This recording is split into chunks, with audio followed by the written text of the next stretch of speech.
गोंदिया विधानसभा क्षेत्रात पहिल्यांदा इतिहास घडणार असून भारतीय जनता पक्षाचा कमळ उगवताना दिसत आहे। अपक्ष आमदार विनोद अग्रवाल यांनी कमळ चिन्हावर दुसऱ्यांदा निवडणूक लढविली असता त्यांना गोंदियात कमळ उगवताना यश मिळत असून 11,400 मतांनी 5व्या फेरीत समोर असल्याने महायुतीचे मित्रपक्ष राष्ट्रवादी अजित पवार गटाने गोंदियात फटाके फोडून जल्लोष करायला सुरुवात केली आहे। सर्वप्रथम मी गोंदिया विधानसभा जनतेचे आभार मानतो, मतदाता बंधू भगिनींचे आभार मानतो।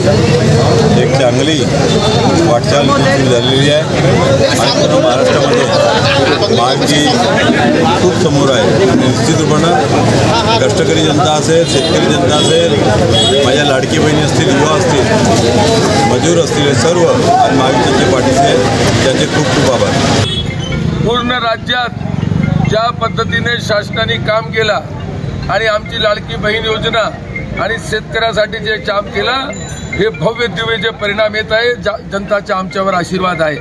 महायुतीची सरकार प्रचंड मताने निवडून येतील, आलेली आहे।